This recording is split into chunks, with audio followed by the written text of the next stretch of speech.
네, 안녕하세요. 오늘 88 올림픽을 맞이하여 장애인들이 거리로 나온 이유는 이라는 제목으로 강의를 하게 된 문민기라고 합니다. 어, 88년 올림픽 얘기부터 간단하게 시작을 하려고 하는데요. 여러분들 올림픽이랑 패럴림픽이라고 하는 단어 요즘 많이 이야기가 되고 있어서 잘 아실 텐데, 잘 아시다시피 올림픽은 4년에 한 번씩 이제 열리고 있죠. 동계올림픽, 하계올림픽 이렇게 열리고 있고, 그 다음에 바로 이어서 이제 동계 패럴림픽, 하계 패럴림픽 이렇게 해서 열리고 있습니다. 1988년에 아시다시피 서울에서 올림픽이 있었는데요. 참 88년이 올림픽과 패럴림픽 역사에서 좀 특별한 해인데, 1988년에 이제 서울에서 올림픽이 열리고, 그전에는 이제 올림픽이 열린 국가에서 패럴림픽이 이어서 열리더라도 같은 도시에서 열리는 건 아니었는데, 1988년부터는 이제 올림픽이 끝나고 바로 그 올림픽 때 썼던 시설들 그대로 이용해서 패럴림픽 이어서 시작하는 걸로 처음 이제 정립이 됐던 게 1988년입니다. 그래서 1988년에 24회 서울올림픽이 있었고, 이어서 8회 서울 패럴림픽이 있었던 거죠. 그래서 보시면은 이렇게 마스코트도 올림픽 마스코트 호돌이가 있고, 저 오른쪽에 있는 패럴림픽 마스코트 곰돌이가 이렇게 있어서 둘을 같이 서울에서 진행을 했다, 이렇게 보시면 될 것 같습니다. 지금 오늘 강의하는 게 지금 2024년 9월이니까 올해도 지금 파리에서 올림픽을 하고 바로 이어서 패럴림픽까지 얼마 전에 다 마쳤었죠. 그래서 그런 식으로 올림픽과 패럴림픽, 이제 요즘은 패럴림픽이라고 많이 이제 쓰던데, 그 전까지만 해도 그냥 장애인 올림픽 이렇게 한국에서는 용어를 많이 썼었는데요. 그 두 가지가 이제 1988년에 한국에서 있었던 꽤나 큰 스포츠 이벤트로서 뉴스도 많이 됐고 국민들의 관심도 엄청 많았던 그런 사건이었습니다. 근데 이게 1988년 4월 16일에 이 장애인들이 이 거리로 나와서 대규모 시위를 한 적이 있었어요. 그래서 여기 오른쪽에 보이시는 요 유인물이 88년 4월 16일 명동 성당에서 이제 우리 범국민 결의대회라는 걸 하자라고 이제 홍보하는 유인물을 뿌렸던 건데, 왜 1988년에 장애인들이 이렇게 시위를 대대적으로 하게 됐을까 하는 게 좀 의문이었던 거죠. 제 개인적으로도 궁금했었던. 그래서 이 88년이라고 하는 시점을 생각을 해보면 1987년에 이제 6월 항쟁이라고 하는 큰 그런 대중 시위가 있어서 우리가 흔히 얘기하는 절차적 민주화라고 하는 것들이 일정 부분 획득이 되었죠. 그 전까지는 이제 통일주체 국민회의라고 하든지 아니면 여러 간접 선거의 형태로 대통령을 뽑았잖아요. 그래서 그 대통령을 이제 국민들의 손으로 직접 뽑는 직접 선거를 쟁취하자, 이렇게 하면서 87년에 항쟁들이 있었고, 결국은 전두환이 그걸 받아들이면서 이제 절차적으로는 우리가 일정 부분 민주화를 이뤘다라고 하는 나름 승리의 기억이 있는 시간이 1987년이에요. 그리고 1988년에는 아까 앞서 봤었던 올림픽과 패럴림픽을 통해 가지고 정부 차원에서도 그렇고 나름 좀 세계적으로 평화와 화합의 시대가 왔다, 이렇게 많이 얘기를 했어요. 이 평화와 화합이라고 하는 것은 이제 왜 그러냐면, 이때가 이제 냉전이라고 하는 이제 1945년을 기점으로 잡기도 하고 또 그 이전을 기점으로 잡기도 하는데, 미국과 소련으로 대비되던 이 양 체제가 계속해서 이 경쟁하고 싸워왔던 냉전 체제가 좀 이제 해체되어 가는 시점이 요 80년대 말이고, 올림픽 측면에서 볼 때도 1980년엔 소련 모스크바에서 올림픽이 있었습니다. 그때 이 79년, 80년에 이 미국과 소련 사이에 경쟁이 좀 심하고 이제 냉전에 격화되는 사건들이 있어서 소위 말하는 이 서방 세계 뭐 자유진영 뭐 이렇게 얘기하는 이쪽에서는 모스크바 올림픽에 참가를 안 했어요. 근데 공교롭게도 84년에는 어디서 올림픽을 했느냐? 미국 로스앤젤레스에서 올림픽을 합니다. 그럼 그때는 또 소위 말하는 공산권 국가라고 이야기하는 이제 소련 쪽 진영에서 또 대대적으로 참석을 안 해요. 그러니까 이게 소위 뭐 그 당시의 말로는 이게 반쪽 올림픽이 됐다라고 얘기하면서 올림픽 자체가 좀 축소되는, 물론 이제 축소라고 하는 것은 이제 참여한 국가의 수를 봤을 때 얘기입니다. 그렇게 뭐 반쪽 올림픽이다 뭐다 이런 말이 많았는데 이 88년 서울 올림픽에는 이제 양 진영에서 다 참여를 하는 거죠. 그래서 이 올림픽에서도 이것이 이제 냉전 체제라고 하는 것이 이렇게 변화하고 이제 앞으로는 뭐 평화와 공존과 화합의 시대가 올 거다, 이런 것들을 막 강조하던 그런 시기가 이제 88년 서울 올림픽이라고 할 수 있습니다. 근데 도대체 왜 1988년에 민주화도 이뤘고 올림픽을 통해서 이렇게 평화와 화합과 공존의 막 이런 이야기들이 나오는데 장애인들이 이렇게 거리로 나와서 이 뭐 범국민 결의대회라고 하는 집회를 했을까?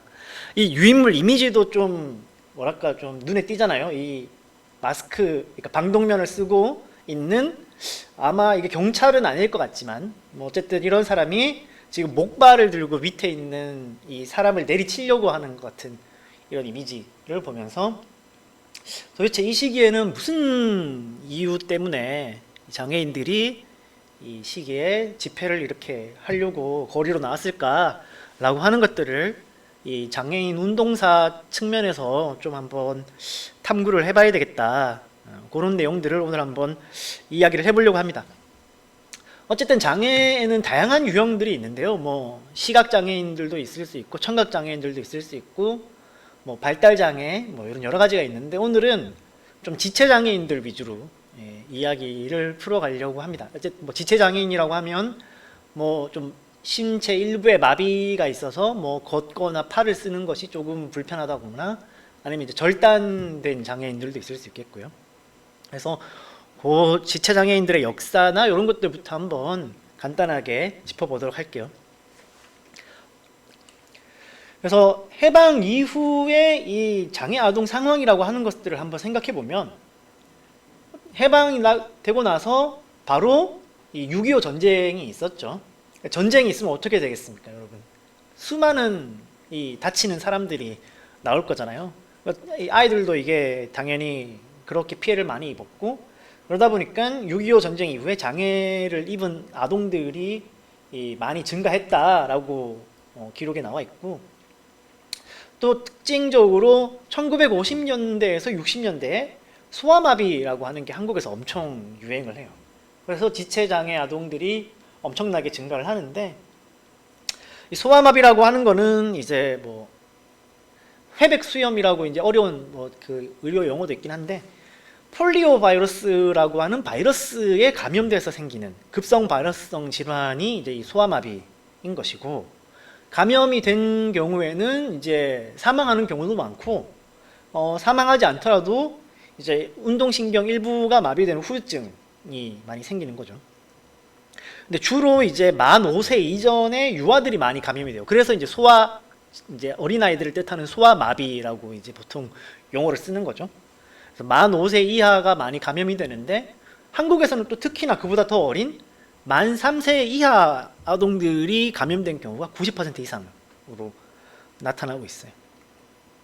그래서 이 발생 시기별로 한국의 그 비율을 보면 1기, 2기라고 되어 있는 이제 1954년까지가 한 10% 정도. 근데 사실 이거는 그만큼 이 조사가 잘 안 돼서 그런 걸 수도 있긴 있어요. 뭐 그런 거를 감안하긴 해야 되지만, 그 뒤에 나타나는 3기, 4기라고 되어 있는 55년부터 74년까지가 엄청난 이 소아마비 유행의 숫자를 확인할 수가 있고, 이제 5기 때 좀 줄어들고, 이제 84년 이후부터는 이제 소아마비가 이제 박멸됐다 이렇게 표현을 하는데, 이제 백신이 생기고 보급이 되면서 이제 소아마비라고 하는 것은 이제 현재는 찾아볼 수 없는 그런 질환이 되어 있어요. 이렇게 해서 이제 어쨌든 1950년대, 60년대 생들의 소아마비 아동들이 많이 증가를 했고, 그러다 보니까 1960년에 이 장애인들의 그 장애 아동들의 숫자를 파악한 자료에 보면 이 지체장애 아동 숫자가 제일 많아요.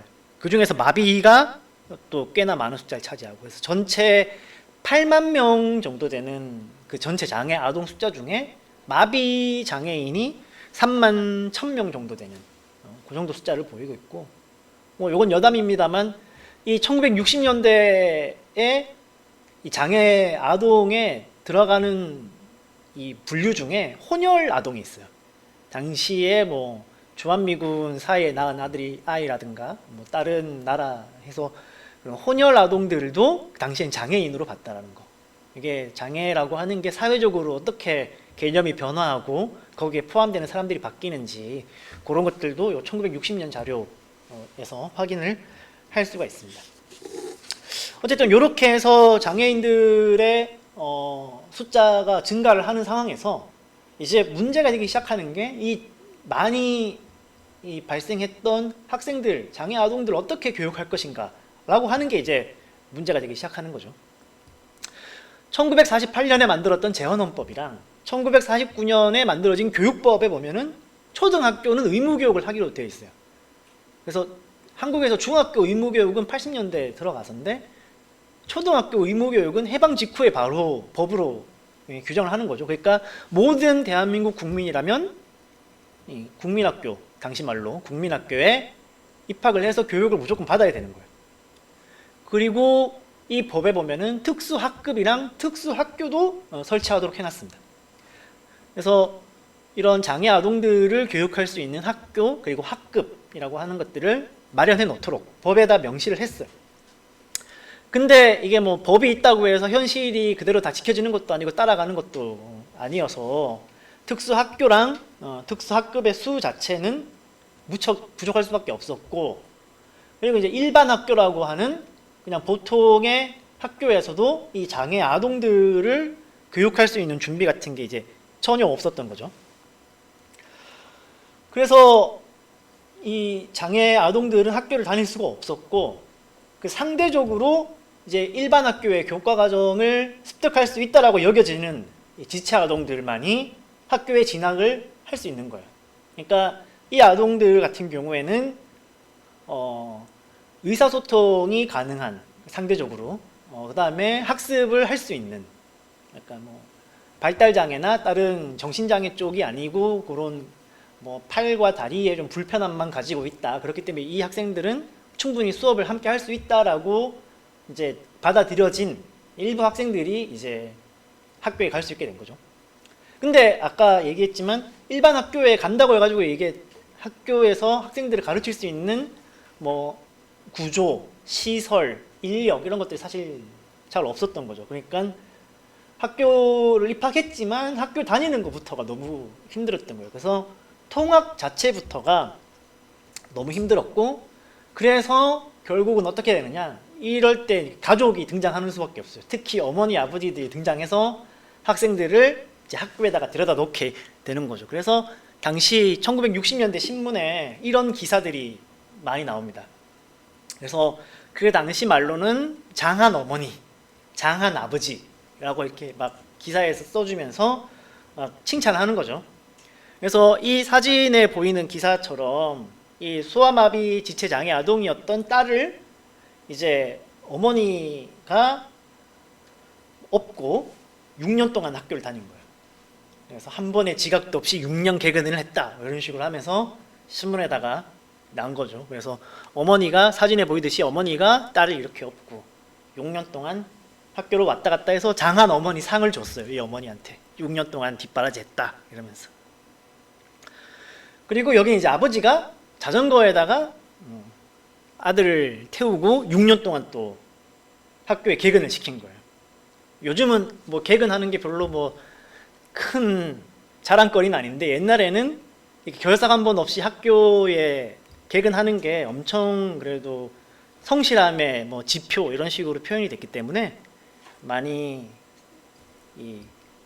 자랑도 할 수 있고 상도 받고 뭐 그랬던 그래서 이 사례 같은 경우에도 아버지가 6년 동안 등하교를 시키고 이 아들 같은 경우에는 공부도 잘하고 리더십도 있어서 어린이회 부회장으로 활동하기도 했다. 그래서 뭐 선생님도 비록 불구지만 장차 사회에 훌륭한 리더가 될 것, 뭐 이런 식으로 칭찬을 하는 그런 신문 기사가 있습니다. 근데 사실 이런 앞서 봤던 거나 지금 요 이미지 같은 것처럼 이런 건 정말 극소수의 성공 사례, 극소수의 극복 사례인 거죠, 사실. 그리고 이 학생들은 그래도 그나마 학교에다가 책상에 앉혀놓기만 하면은 나머지는 그래도 좀 해결될 수 있는 수준이기 때문에 이런 식으로 이제 뭔가 미담처럼 포장이 되어서 얘기될 수 있었던 겁니다. 근데 과연 과거의 한국 사회에서 장애인들이 이렇게 살기가 뭐 편하다고 할 수는 없죠. 뭐 좋다고도 할 수 없고 그런 사례들이 좀 많은데, 좀 장애인이라고 하면 이제 이동할 수도 없고 일할 수도 없는 사람이라고 많이 이야기가 되죠. 그렇게 인식을 많이 하기도 하고. 그래서 한국 사회에서도 결국은 이런 이동의 불편함과 일할 수 없음에 의한 좌절, 이런 걸로 인해서 뭐 여러 사건들도 많고, 심지어 이제 결국은 목숨을 잃게 되는 경우도 있는데, 이 1978년에 이 서울시청 앞에 차도를 건너던 고등학교 1학년 학생이 택시에 치여서 사망하는 사건이 발생해요. 이 학생은 이제 소아마비를 3살 때 앓고 이제 휠체어를 쓰는 학생이었는데, 지금 이게 서울시청 앞에서 이제 차도를 건너다가 치여서 사망을 했는데, 왜 그러면 서울시청 앞에서 택시에 치지? 라고 생각할 수 있잖아요. 근데 이제 이때만 하더라도 시청 앞에 도로에 횡단보도가 일단 없어요. 횡단보도가 없고, 보통 길을 건너려면 육교를 이용을 해야 되는 거죠. 육교가 요즘 이제 서울에서는 찾아보기가 많이 힘들어졌는데, 옛날에는 횡단보도 대신에 육교가 진짜 많았어요. 육교를 통해서 길을 건너야 되는데, 육교를 통해서 길을 건너려면 어떻게 해야 되죠? 계단을 올라가서 길을 건너고 다시 계단을 내려와야 되는 거죠. 지금 사진이 78년 3월에 이제 서울시청 앞에 사진인데, 이게 서울시청 앞에 육교가 제대로 나온 사진이 없어서 찾다가 여기 멀리 조그맣게 이렇게 육교가 나와 있는 사진을 이제 넣긴 한 건데, 이 택시에 치인 학생 같은 경우에도 이제 길을 건너려고 하는데, 이거 내가 지금 육교를 이용할 수는 없고 혼자서 새벽 5시에 있으니까, 그러면은 새벽 5시에 차들이 좀 없으니까 차도로 빨리 건너야 되겠다 하고 건너는데, 과속해서 오던 택시에 이제 치여서 사고가 난 거예요. 그러니까 사실 뭐 굳이 따지면 택시가 이제 새벽이라고 해서 이제 과속한 게 문제긴 한데, 더 근본적인 문제로 들어가면 이 당시에 횡단보도도 없고 신호등도 없고 그냥 길 건너려면 다 육교 이용해라, 아니면은 지하차도 이제 다시 지하로 들어가서 길을 건너는 그런 식으로 되어 있었다는 게 좀 근본적인 문제였다라고 할 수 있죠. 그리고 1984년 9월 19일에는 이 김순석이라고 하는 분이 이제 음독 자살하는 사건이 있었는데, 이분 같은 경우에도 이제 소아마비로 이제 목발 짚고 다니시다가 이제 1980년에 교통사고가 나서 또 두 다리에 큰 부상을 입고 결국은 휠체어를 사용할 수밖에 없는 그런 상황이었어요. 그래서 이분 같은 경우에도 휠체어 타고 다니려고 하다 보니까 식당에 밥 먹으러 가려고 그래도 이 턱이 있고, 인도에서 내려가려고 그래도 지금처럼 이 횡단보도에 경사지게 인도랑 접해 있는 게 아니라 그냥 높은 턱으로 된 인도, 그 다음에 걸어 내려가서 차도에서 횡단보도 건너고 다시 올라가고, 이런 턱이 있는 형태의 인도들밖에 없었기 때문에 그럼 길도 못 건너고, 길 한 번 건너려고 그러면 사람들한테 부탁해가지고 휠체어를 몇 명이서 이렇게 같이 들어서 내려주고 올려주고 이렇게 해야 되고, 뭐 택시를 타려고 해도 택시 기사들이 잘 안 태워줍니다. 요즘은 그랬다가는 어쨌든 큰일 나겠지만, 그 당시에는 아예 뭐 장애인에 대한 그런 차별적 시선이나 멸시 이런 게 지금보다 더 심했기 때문에 뭐 재수 없다고 안 태워주기도 하고 그런 얘기들이 많아서 택시도 한번 제대로 못 타고 뭐 그런 식으로. 그다음에 아까 얘기했듯이 횡단보도로 못 건너니까 결국은 차도를 가로질러서 길 건너려고 하다가 당시에 이제 교통 단속 나왔던 경찰들한테 잡히기도 하고 그런 일들이 많았어요. 그다음에 이분이 액세서리를 집에서 이제 자기가 있는 공방에서 액세서리를 만들어 가지고 남대문 시장에 갔다가 이제 파는 걸로 생계를 유지를 했었는데, 상점에서 장애인이라고 일단 뭐 일을 잘 안 주려고 하는 경우도 많았고, 계약을 하더라도 그냥 비장애인들이랑 계약하는 것보다 약간 후려치는, 싸게 한 10% 20% 싸게 계약하려고 하고, 그러니까 장애인이니까 그렇게 해도 된다 뭐 약간 그런 식의 분위기 뭐 이런 것들이 많았던 시절인 거죠. 그래서 결국 이분이 아까 얘기했지만 음독 자살을 하게 되는데, 그 당시에 서울시장 연보현이라고 하는 서울시장 앞으로 이제 편지 5장짜리 빽빽하게 볼펜으로 글씨를 쓴 유서를 남기고 이제 자살을 합니다. 그래서 이 오른쪽에 보이는 것처럼 조선일보 신문 기사를 그때 당시 좀 크게 났었는데, 안타깝게도 이분 유서가 지금 남아있진 않아서 유서의 전체 내용을 볼 수는 없고, 신문 기사에 이 유서 일부가 이제 인용이 되어 있어서 그런 것들을 좀 읽어보면, 아까 얘기했던 뭐 식당 못 들어가는 문제, 택시 못 타는 문제, 그런 것들 다 얘기를 하시면서 스스로 부딪혀 보지 못하고 피부로 못 느껴본 사람은 절대로 이해할 수 없을 거다, 이 어려움을 이라고 얘기를 하고, 이 도대체 이 움직일 수 있는 공간을 만들어주지 않는 서울의 거리가 저의 마지막 발버둥조차 꺾어 놓았습니다 라고 얘기를 한다거나, 시내 어느 곳을 다녀도 그놈의 턱과 부딪혀서 씨름을 해야 합니다. 그래서 장애자들은, 당신이 장애자라고 했으니까 장애자들은 사람 대우를 받지 못합니다. 대우를 받아도 끝내는 이용당합니다. 조그만 꿈이라도 이뤄보려고 애써봤지만 시간이 흐를수록 사회는 저를 약해지게만 만듭니다 라는 내용들이 담긴 유서를 이제 남기고 사망하셨는데, 그래서 이 신문 기사의 제목도 서울거리의 턱을 없애달라는 거죠. 뭐 식당 들어갈 때 턱, 인도의 턱, 계단 같은 것들. 그래서 지금은 이제 법이 바뀌어서 건물 같은 걸 만들 때 이 휠체어가 진입할 수 있는 경사로 같은 것들을 다 의무적으로 만들게 돼 있는데, 당시 이런 게 전혀 없었고 이런 것에 대한 고려도 없었으니까 이런 것들을 요구를 했던 거죠. 그래서 이 당시에 서울이라고 하는 것은 장애인들 뿐만 아니라 교통약자들, 그러니까 우리가 뭐 장애인이라고 하는 게 뭐 좀 약간 특별한 단어처럼 쓰여서 잘 그렇긴 하지만, 그냥 우리가 다쳐서 휠체어를 타거나 목발을 짚을 때도 우린 교통약자가 될 수 있는데, 그 사람들이 길을 건널 수가 없어요. 당시에는 아까 얘기했던 것처럼 육교랑 지하도밖에 없었기 때문에 엘리베이터는 뭐 있을 리가 만무하고, 그래서 그런 분위기였고, 그 다음에 장애인이 노동을 할 수 있어도 내가 액세서리를 만들어서 갖다 줄 수 있다고 해도 그런 걸 일도 잘 안 받으려고 하고, 그런 걸 또 장애인이라는 이유로 오히려 싸게 뭔가 해서 이익을 취하려고 하는 그런 차별적인 시선 같은 것들이 많았던 게 7, 80년대의 좀 현실이다, 이렇게 볼 수 있을 것 같습니다. 그래서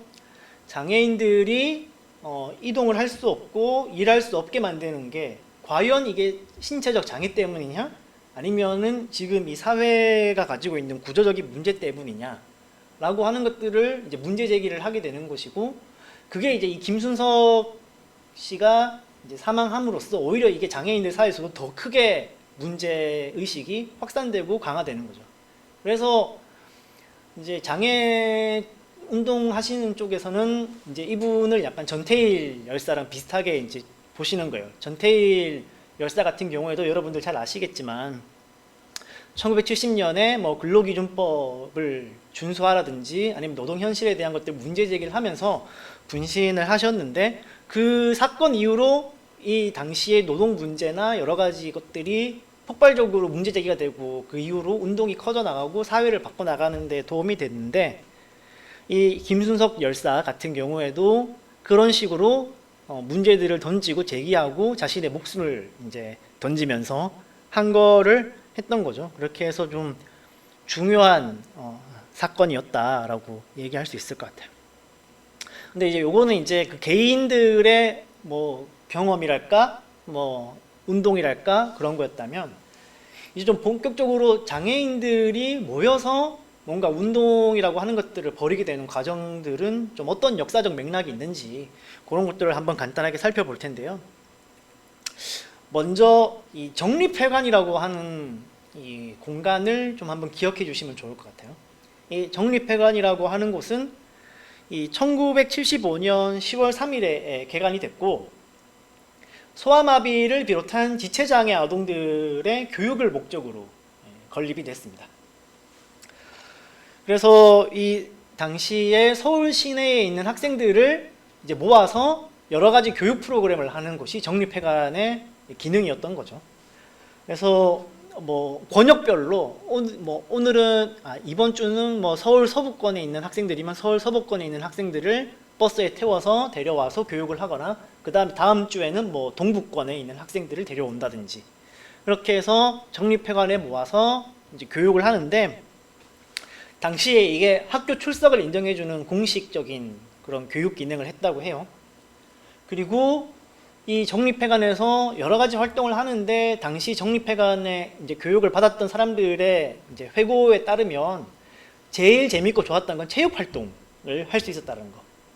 그러니까 아까 일반 학교에 뭐 소아마비 장애 학생들이 입학을 했다고 가정을 했을 때, 그냥 책상에 앉아서 수업 듣는 건 뭐 앉아서 그냥 선생님 말씀하시는 거 듣고 하면 되니까 수업에 크게 문제가 없는데, 체육은 이제 몸을 써야 되잖아요.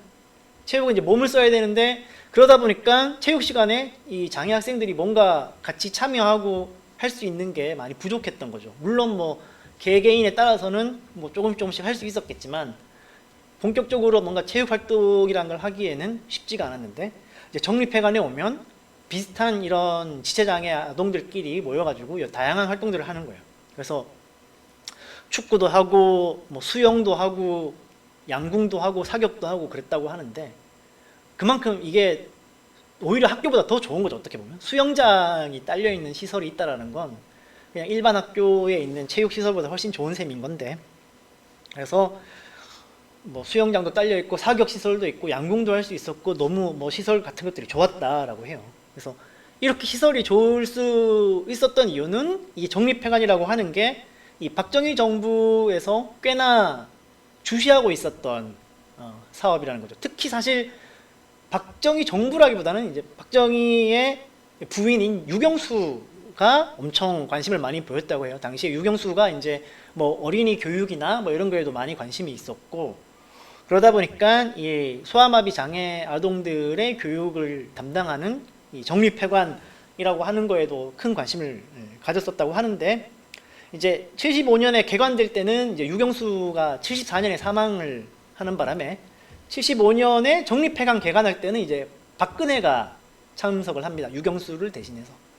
그래서 박근혜가 그 정립회관 개관식에도 참석을 하고, 이 사진은 이제 1976년에 이제 후원기금을 전달하는 그 장면인데, 뭐 사진은 딱히 없어서 제가 대한뉴스라고 옛날 뉴스 영상에서 이제 캡처를 해서 가져온 건데, 이제 여기 이제 박근혜랑 돈을 주고받는 이분이 이제 황연대라고 정립회관 이제 만들고 이후에도 계속해서 장애 쪽에서 이름을 많이 알리신 유명한 분이죠. 정립회관 관장이신데, 이분에게 기금을 전달하는 그런 것들이 있어요. 그래서 이 정립회관이라고 하는 것이 이만큼 그래도 나름 정부에 관심을 갖고 있는 사업이었다. 물론 개인적인 차원의 약간 정부 관심 느낌이 있지만, 근데 이제 이걸 갖다가 장애 학생들의 입장에서 좀 생각을 해보면, 장애 학생들은 이제 여기 왔더니 그냥 학교에 있을 때 나 혼자 장애 학생이었는데 정립회관에 와보니 나랑 비슷한 친구들이 많네. 학교에서도 보기 힘들고 동네에서도 보기 힘들던 이제 장애를 가진 친구들이 이렇게 많다라고 하는 것들을 깨닫게 되기 시작하는 게 요 정립회관 오면서부터예요. 그러다 보니까 이 정립회관 교육 프로그램을 계기로 해서 학생들끼리 이제 모임을 가지기 시작을 하는 거죠. 그래서 뭐 미랄이니 모닥불이니 하나공이니 뭐 이런 모임들, 그냥 동아리 같은 거죠. 학생들 동아리 같은 건데, 그러니까 한 달에 한 번 교육 프로그램 때 만나는 건 너무 이제 그렇다 이거예요. 이게 지금 뭐 이 학생들이 10대 후반 청소년들인데 이제 친구들을 새로 사귀었는데 한 달에 한 번 보기는 너무 좀 아쉬우니까 우리끼리 그냥 모임 만들어서 정립회관에 와가지고 우리끼리 같이 놀자, 뭐 이렇게 얘기를 한 거죠. 그래서 뭐 특별한 목적이 있다기보다는 그냥 또래들끼리 친목 모임 느낌으로 처음에는 학생들이 모이기 시작해요. 근데 이제 이게 나중에 발전되고 발전되어서 나중에 장애 운동으로 이제 참여하는 학생들이 여기에서 커 나가게 되는데, 좀 이제 얄궂은 거죠. 정부랑 소아마비 협회에서는 그냥 학생들 교육시키려고 모아놨더니 이제 모여가지고 자기들끼리 네트워크가 만들어지고, 나중에 80년대에는 장애 운동으로까지 발전하는 거니까 사실 좀 약간 우연적이고도 필연적인 사건이 요 정립회관에서 있었던 게 아닌가라고 생각이 됩니다. 그래서 이제 1980년대 장애 운동으로 넘어오게 되면 정립회관 이제 고등부 미랄이라고 아까 했던 그 모임이 이제 시간이 지나면서 울림터라고 하는 대학생이랑 일반인들이 같이 함께하는 모임을 만들게 돼요. 일단은 고등학교를 졸업했으니까 이제 더 이상 고등부 모임은 좀 안 되겠고 자기들끼리 모이고 또 이야기를 하고 하다 보니까 울림터라고 하는 거를 만들게 된 거예요. 그래서 이게 1980년대 중반부터 이제 청년 장애인 운동이라고 이제 20대, 30대 장애인들이 본격적으로 운동을 하게 되는데, 그 과정에서 이 울림터라고 하는 게 중요한 역할을 하게 되고, 옆에 사진은 이제 88년인가 89년 하여튼 그때쯤에 울림터에서 이제 모임을 했을 때 찍은 사진이고, 여기 이제 중간에 있는 분이 이제 최홍란 열사라고, 이분도 이제 최저생계비 투쟁과 여러 가지 빈민투쟁, 뭐 장애인 운동에서 활동하시다가 이제 사망하신 이분도 이제 아까 김순성 열사랑 마찬가지로 이제 자신의 목숨을 던지면서 그런 구조와 차별에 항의했던 분인데, 이제 그분도 울림터 소속으로 있어서 이런 사진 자료가 남아 있는 거죠. 그래서 이 울림터의 멤버들을 좀 한번 따져봤더니 85년에 처음 만나서 이제 이런 모임 필요하지 않냐라고 자기들끼리 얘기를 했대요. 그래서 그때 모여서 했던 게 7명이서 같이 모여서 얘기를 했는데, 그 중에 4명이 당시에 대학생이었고, 굳이 이제 따져보면 학번으로 따져보면 이 사람들이 82학번에서 85학번, 그러니까 82년에 대학 입학해서 85년에 대학 입학한 사람들 사이에 그 나이대였던 거죠. 그래서 요거 아까 앞에서 제가 소아마비 얘기했던 거랑 다시 한번 이제 겹쳐서 생각해 보시면 82년, 85년에 대학을 들어갔다는 얘기는 63년, 한 66년 요때 이제 태어난 거죠. 1963년, 한 4년 요때 소아마비가 한창 유행하던 시절에 소아마비의 숫자도 많았고, 그 많았던 학생들이 이제 한 20년 지나서 대학생이 되는 거예요. 물론 이제 이렇게 대학까지 간 경우는 어떻게 보면은 장애인들 사회에서는 당시로서는 꽤나 특수한 조건에 놓여 있었죠. 상대적으로 소위 말하는 장애 정도가 상대적으로 심하지 않아서 학교에 다니면서 초등학교, 중학교, 고등학교 다닐 수 있었고, 교육도 받았고, 그 다음에 경제적 사정도 크게 뭐 무리 없이 대학에 갈 수 있을 정도가 되어서 이제 대학에 왔던 사람들이 그나마 좀 있었던 거예요. 근데 이제 어쨌든 이 20대 청년들이 모여서 만든 조직이다 보니까 나중에 울림터 회원들을 확대할 때도 대학 위주로 많이 회원들을 늘려요. 왜 그러냐면 이게 장애인이 어디에 있는지 모르잖아요. 장애인이 지금 어디에서 뭘 하고 있는지 모르는데 각 대학마다 그래도 장애인들이 어디서 뭘 하는지는 학교 안에서는 약간 파악이 되는 그래서 무작정 학교에 찾아갔대. 무작정 학교에 찾아가서 그 학교 통학 시간에 죽치고 있다가 저기 이제 소아마비 장애인인 것처럼 보이는 학생이 이제 걸어오면 냅다 달려들어서 유인물 주고 뭐 이렇게 막 조직해서 울림터 회원으로 만들고 뭐 이렇게 하면서 회원들을 많이 이제 키워나갔다고 하는데, 그러다 보니까 이 울림터라고 하는 것 자체가 꽤나 대학생들 중심의 그런 조직으로 발전을 할 수밖에 없었던 거죠. 근데 그렇게 하다 보니까 이제 이 장애인들의 현실, 장애 문제라고 하는 것들을 한국의 그런 사회 구조랑 엮어서 자꾸 생각을 하게 되는 거예요. 그래서 이 당시에 좀 특별하게 자주 나왔던 게 장애인들 스스로 지칭하기를 기생적 소비 계층이다. 이런 식으로 얘기를 많이 해요. 그래서 무슨 말이냐면 장애인들은 뭔가 스스로 노동해서 돈을 벌 수도 없고 결국은 누군가가 만들어주는, 누군가가 보조해주지 않으면 할 수 없는, 살아나갈 수 없는 존재들이기 때문에 우리는 노동도 못하고 결국 이 사회에 기생하면서 그냥 생산 없이 소비만 하고 있다. 뭐 이런 식의 약간 자조적인 표현이긴 한데, 결국은 이게 스스로 장애인들이 자립할 수 없게 만드는 이 한국 사회 구조를 지적하는 용어였던 거죠. 이게 충분히 일할 수 있고 우리도 교육받았는데 왜 우리를 일할 수 없게 만드느냐. 그리고 당시에는 이제 노동운동이라고 하는 것들이 꽤나 크게 이제 전개되고 있던 시기여서 노동자로서 각성한다라고 하는 게 꽤나 중요하게 이야기되던 시절이었는데, 이제 노동을 통해서 노동자 계급으로 각성을 해야 되는데 이 장애인들은 그것마저 기회가 주어지지 않는다. 우리 노동할 수 없는 존재들로 이 사회가 장애인들을 만들고 있다. 이런 식으로 많이 얘기를 하는 거죠. 그래서 아무래도 이 울림터에 있었던 학생들이 이제 대학에서 학생운동을 약간 경험을 했고, 학생운동이 당시에는 노동운동이랑 밀접하게 관련이 되어 있었고 이론 같은 것들도 그런 식으로 많이 유통이 됐어요.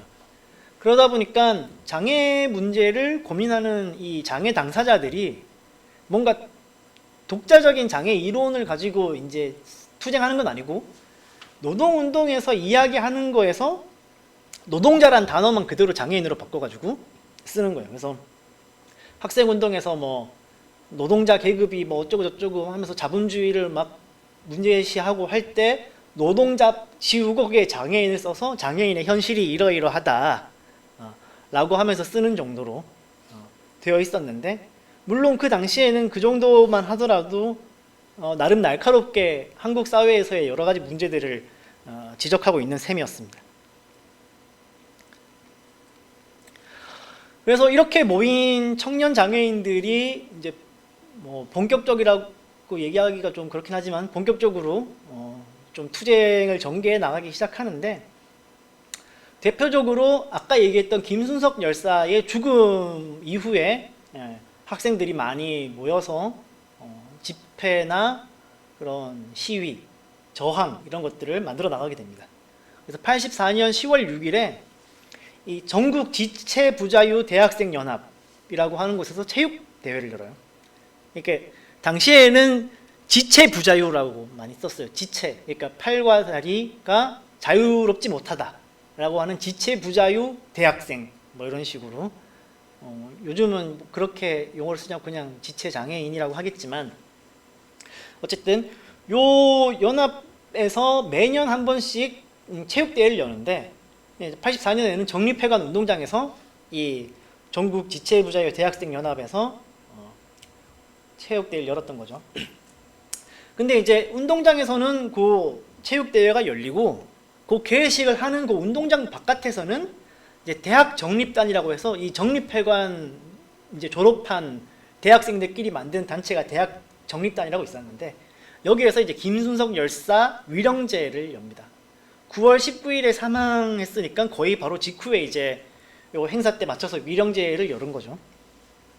그래서 이 위령제에서 외형적 행사를 할 게 아니라 실질적으로 장애인 복지가 이루어질 수 있도록 제도적으로 보장해 달라 그리고 이때 이제 행사에 참석했던 당시 문교부 장관이던 권희혁에게 여기에 있지 말고 빨리 여기 우리 위령제 추도식 하는데 와서 당신도 향을 올리고 빨리 이런 약속들을 해라. 이런 식으로 막 장애 학생들이 막 시위하고 요구를 하니까 결국은 이 문교부 장관이랑 내빈들이 그냥 슬슬슬슬 행사장 빠져나가서 그냥 도망가요. 그렇게 해서 자리를 떠나고 그냥 이 자리 자체는 그냥 흐지부지하게 그냥 넘어가는 거죠. 그리고 이제 이 87년에는 아까 이 전국 지체 부자유 대학생 연합, 이름 좀 어렵죠. 줄여서 그래서 전지대련 이렇게 이름을 많이 부르는데, 이 체육대회에 이제 울린터 회원들이 참가를 하게 됩니다. 울린터 회원들이 참가를 해서, 아니 우리가 지금 1년에 한 번씩 이렇게 우리끼리 모여서 체육대회 하는 거 이게 무슨 소용이냐, 지금 우리 현실이 이러이러하고 열악한데 체육대회를 할 게 아니라 우린 이 전지대련의 행사를 장애인 운동을 고민하고 같이 이야기 나누고 우리끼리 힘을 모으고 앞으로 이걸 확산해 나가는 자리로 이 전지대련이라고 하는 것들을 좀 변화시키자, 뭐 이런 식의 막 얘기들을 하고 토론회도 열고 막 해가지고 이제 전지대련이 좀 큰 역할을 앞으로 하게 돼요. 그래서 이 사진은 이제 이때 11회 때가 이제 원광대학교에서 이 행사가 있었다고 하는데 그 당시에 그 개회식을 찍은 사진이에요. 그래서 이런 식으로 장애인들이 계속해서 이 청년 대학생들을 중심으로 해서 모이고 문제 제기하고 고민을 서로 나누고 이런 과정들이 있었다라고 할 수 있습니다. 그래서 그동안 여러 가지 문제들이 꾸준하게 제기가 되어 왔는데, 첫 번째로는 이제 장애인들이 대학에 입시 거부당하는 사건들이 많았죠. 물론 사실 대학 입학하기 전에 중학교, 고등학교부터도 문제가 많긴 했어요. 과거에 중학교는 입학시험을 쳐야 됐거든요. 근데 입학시험 치는 것까지는 오케이, 뭐 쳤는데 그때 체육 점수가 들어가요. 체육 점수 미달하면 입학이 안 돼.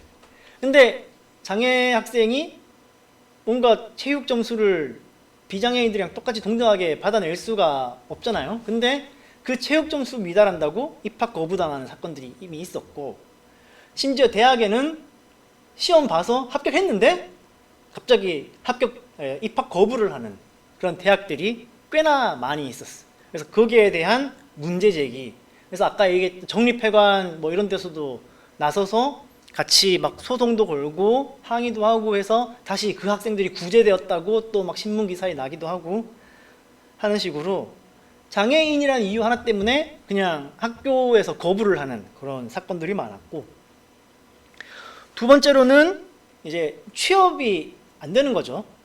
뭐 여러 가지의 이유는 있을 수 있겠지만 장애인들이 일을 하고 싶어도 일단 일자리도 없고, 아까 얘기했던 것처럼 취직한다 하더라도 잘 대우를 해주지 않는 차별적인 것들이 여전했고, 그런 문제들이 계속해서 80년대뿐만 아니라 과거부터 1980년대까지 계속 이어져 온 거죠.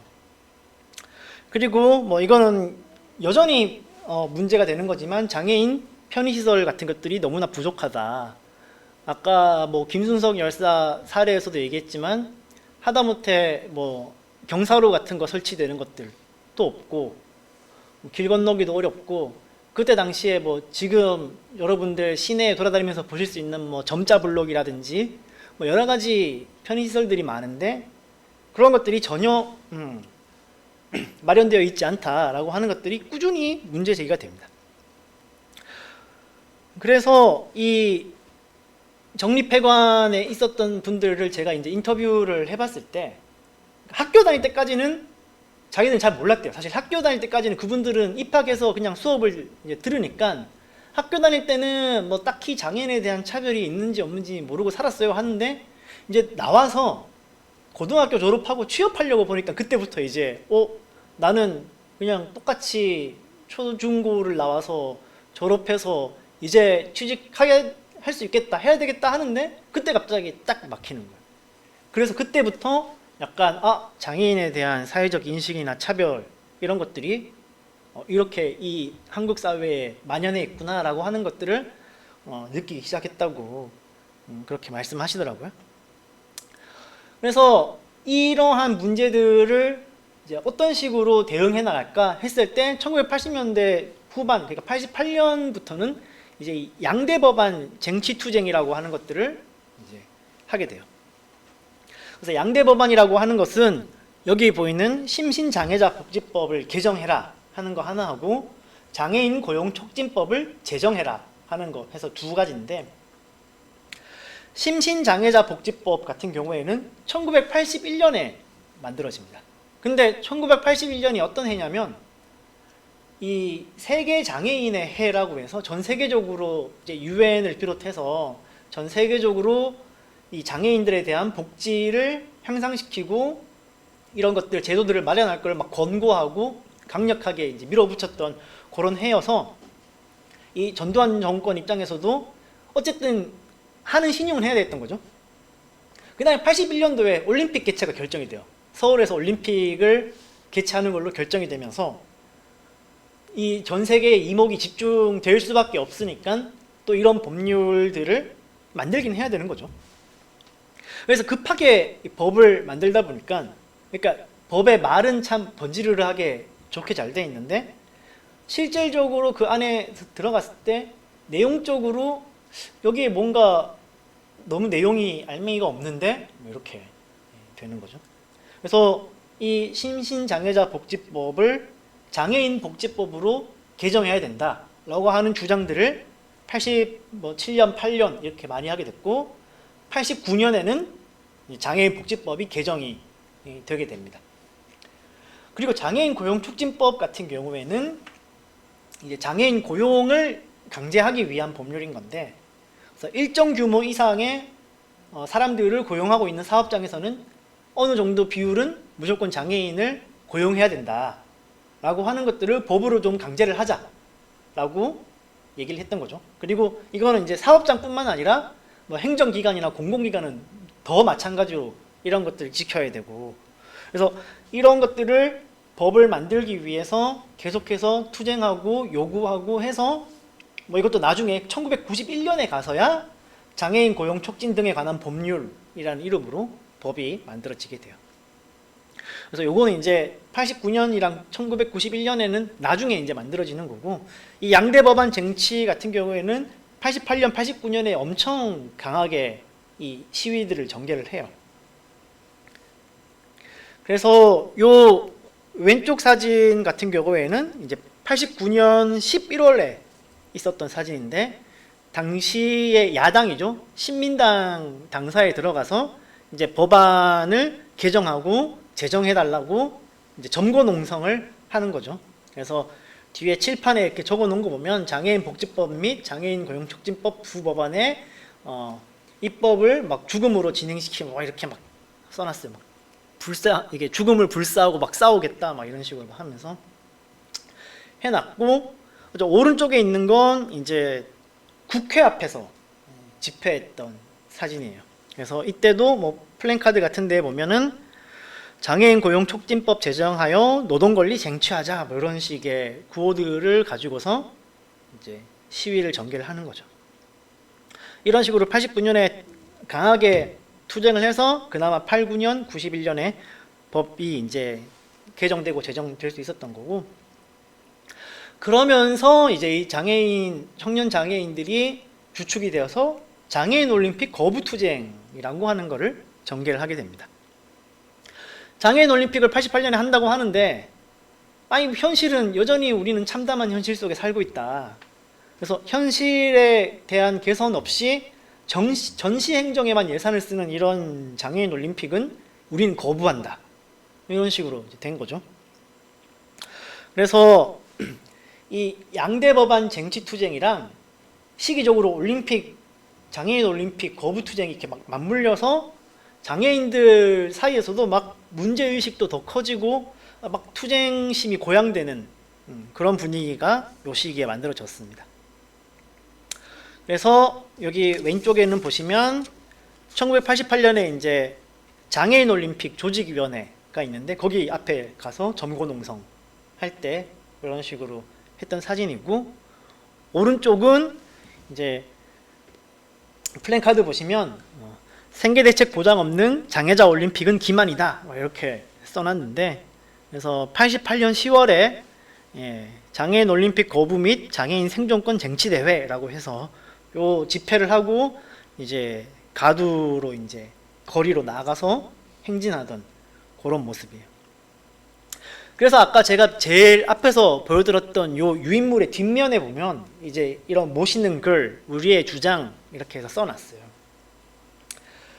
그래서 이때는 이제 청년 장애인들이 나름 조직이 많이 되어간 시기이기 때문에 수도권 지역의 청년 장애인 단체들이 연합체를 만들어서, 여기 이제 밑에 보시면 서울 경기 지역 장애인 단체 협의회라고 자신들의 모임을 만들었고, 이 모임에서 이제 양대 법안 쟁취와 관련해서 최초의 대중 집회라고 있어. 장애인들뿐만 아니라 여러 관련 우리 함께 싸워 나갈 사람들을 모아서 집회를 진행을 하게 되는 게 요 88년 명동성당에서 있었던 장애인 권익 촉진 범국민 결의대회라고 할 수 있습니다.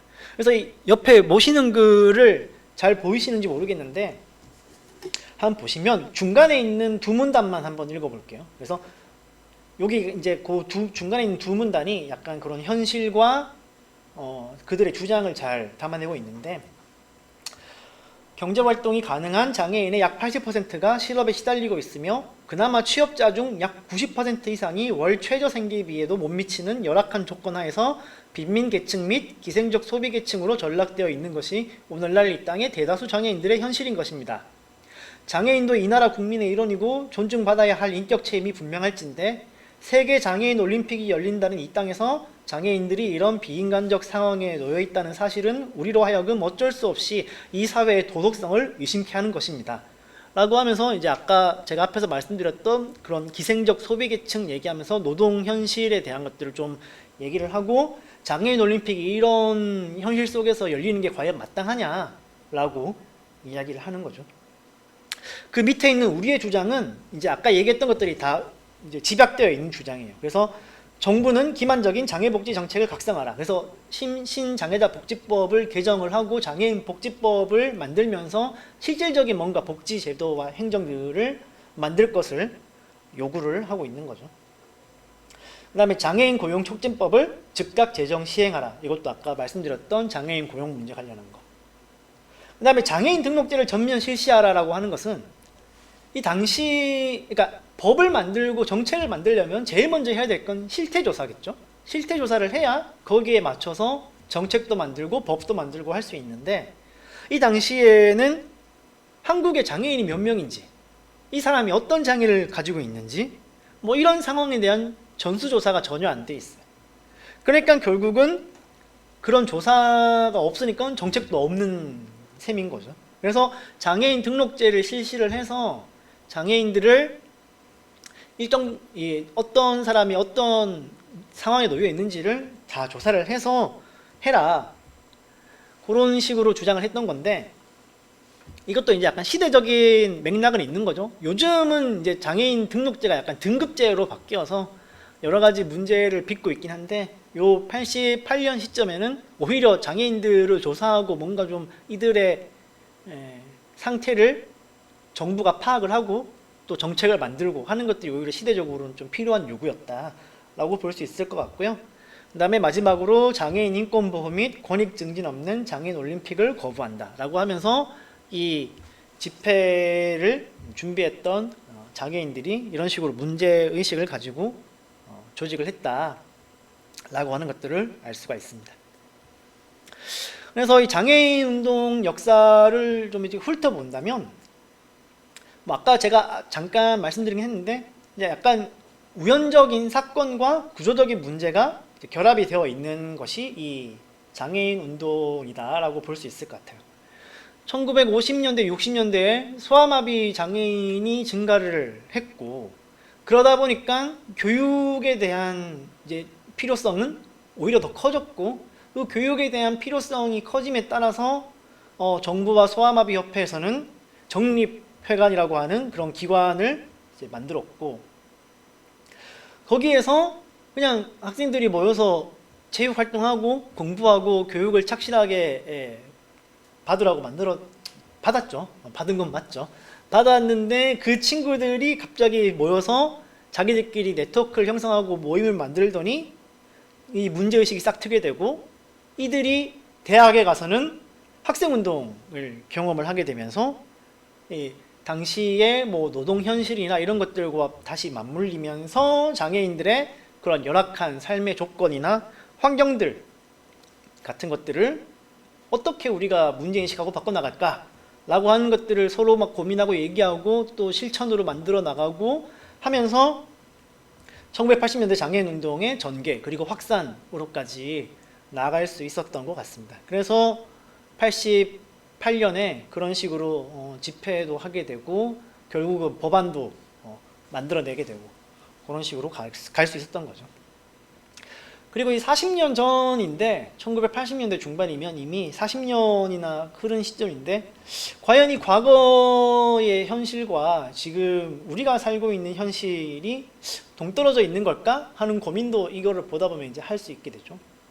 장애인들이 이동할 수 없었던 문제, 뭐 고용에 대한 문제, 교육에 대한 문제, 뭐 이런 것들이 뭐 과연 얼마나 우리가 좀 뭐 바뀐 세상, 나아진 세상에서 살 수 있나, 살고 있나, 뭐 이런 고민들을 좀 해보게 되는 것 같아요. 여전히 뭐 장애인들이 교육을 받지 못해서 힘들어하고, 심지어 특수학교나 특수학급을 설치하는 거에서도 엄청난 반발이 있고, 장애인들이 뭐 버스나 지하철을 이동하는 데 있어서도 여전히 여러 문제들을 제기하고 있고, 장애인들의 노동에 대해서도 고민이 계속되고 있고, 그런 것들이 과거와 어떻게 이어지고 또 어떻게 좀 변화했고 여전히 좀 못 미치고 있는지, 이런 것들을 요 80년대 장애인 운동에서부터 한번 짚어보고 생각해 볼 수 있지 않을까, 그렇게 생각이 듭니다.